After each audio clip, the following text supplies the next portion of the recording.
Welcome back to today's video, guys. In this video I will be finally doing some maintenance on the SC300. I've had this car for a little more than 3 years, and this is the first time I'm actually digging into doing any type of maintenance, which is a testament to how reliable my car has been.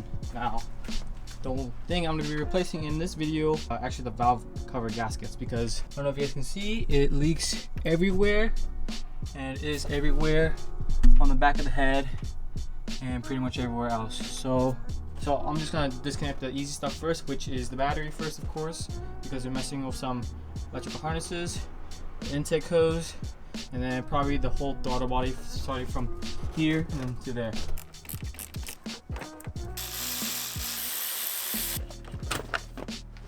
Now, on the bottom of the throttle body, there are 2 nuts on top and 2 nuts on the bottom, and I believe they are 12s. It's a bracket that holds the throttle body to the head, and you're going to have to remove that.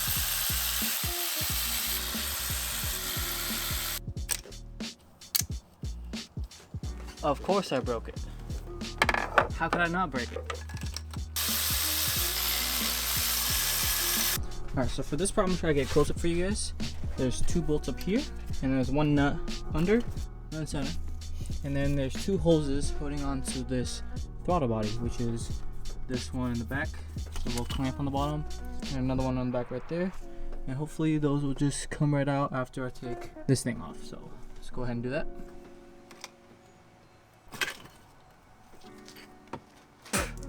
On the second part of the throttle body are these 2 hoses, one here, but take those 2 off like this, and then crack it by twisting it like that, and then yank it like that. I'm looking down here, and there's a couple things you have to disconnect. You have to disconnect this sensor, whatever this is, and then it's like a weird bracket like right here, but right here, that was disconnected the whole time, and I probably threw codes for it, but I didn't even notice because I never checked the engine light, because I just assumed that's for, you know, the automatic transmission that's still looking for it, because this thing is manual swapped. One last thing I gotta disconnect. Actually, I'll just put it on right now and then disconnect it from the bracket and then throw a hose clamp on it. This Chinese TikTok ratcheting wrench can be also used as a hammer.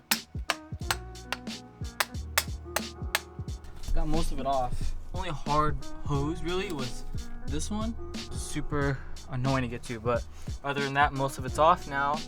I just have to take off timing cover and then clean around it so I don't contaminate the inside of the cams and the head. Cleanliness.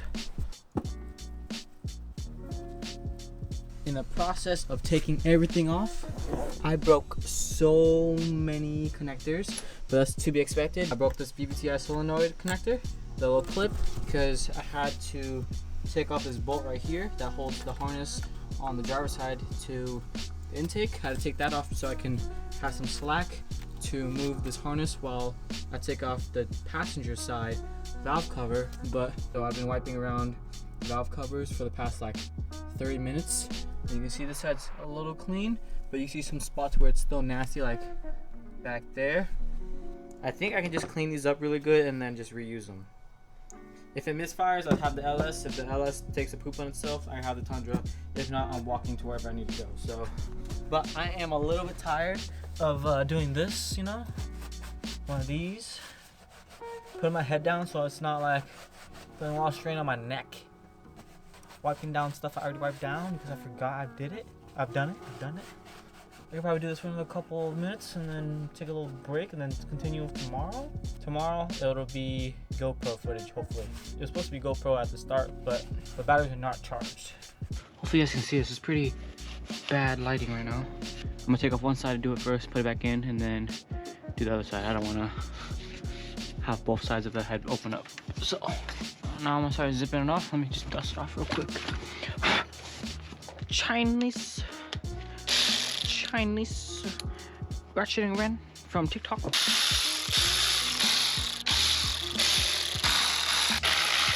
I got this kit off of Drift Motion like 2 years ago, and it's just now that I'm, you know, getting into this valve cover replacement. As it currently sits, I do not see any of these grommets on the bolts for the valve cover, which is interesting. Here's one, and here's two. And then I'll put this in here for now.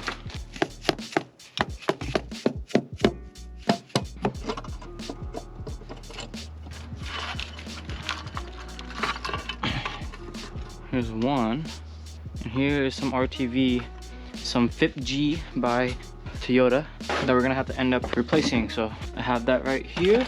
So I'm gonna take a sec to wipe down all the mating surfaces before I put this one back in. So we're gonna have to place FIP-G right here and right there. You can see a little chunk in here, so if I pull it out, yeah, a little piece right there.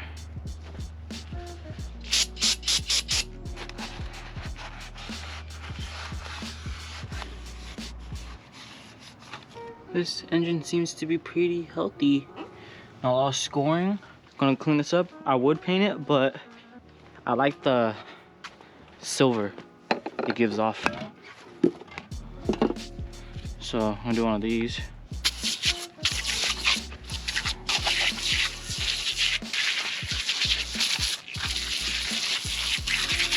I got most of it cleaned up.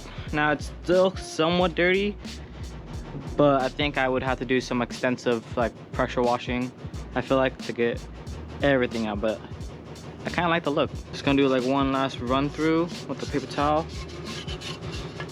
Now whenever I do these valve cover gaskets, I always feel like I'm pinching them when I put them back on.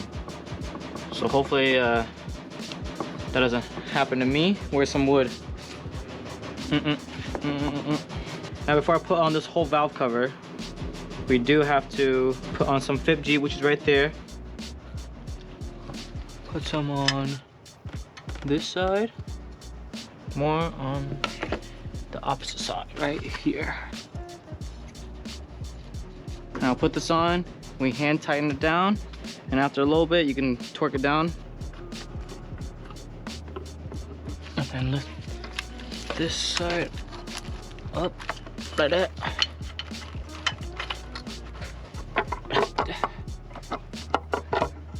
Just feel around, make sure the gasket's in. It's in. Now whenever I put these in, since they always have like gunk around them, like from it leaking and catching dirt everywhere, always make sure to clean them out. I don't care if you can get them in, I'll end up stripping some threads.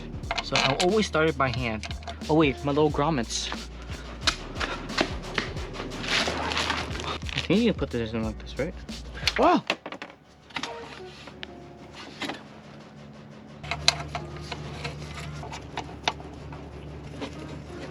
This one's a little easier, I believe, because this thing's not in the way. I don't have a thing trying to grab onto it. Maybe this little thing. Give it a little blow. And you got tilted to this side. Oh yeah.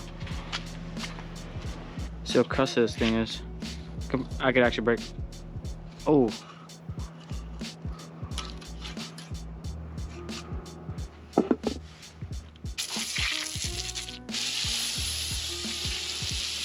Now let's clean. Can I break anything here? No. I went the wrong way. No mames. Finger slipped.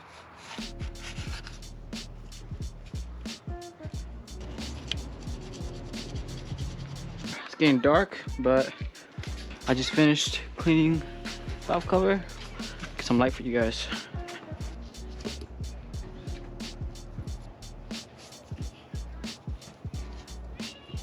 Remember, you gotta tilt it like this and then shove it in. And then boom.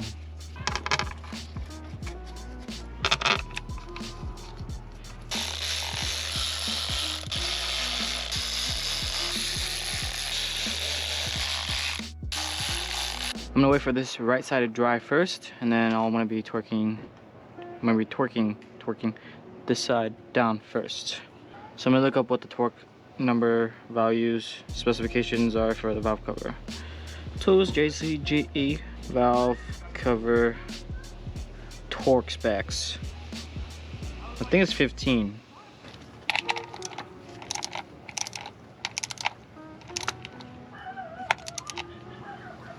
Okay, let me just try something else on here before I snap it. This one? Oh, I hate doing valve cover torque specs. I'm gonna snap this. Let me just start at. Oh no, that's 79. See? I need a digital one. This thing's gonna cause me some headache.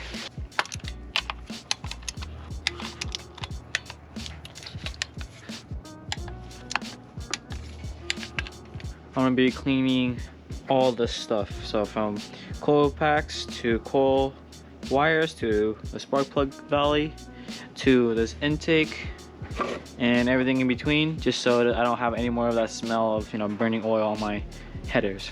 Probably won't record it because it's not, you know, it's not really much to watch other than my stupid commentary. But you just see it's like oily in here. Just spray some carb cleaner, wipe it down, and move on to the next piece. So yeah, I will get back to you guys when everything's put back together. So I did end up getting everything back together. I did end up replacing spark plugs, spark plug wires, PCV valve, and the grommet itself. Towards the middle and the back of the engine, there's a lot of buildup of oil, obviously due to leaks at the valve cover gaskets. But I hope you guys are finding these videos useful. I'll see you guys in the next video.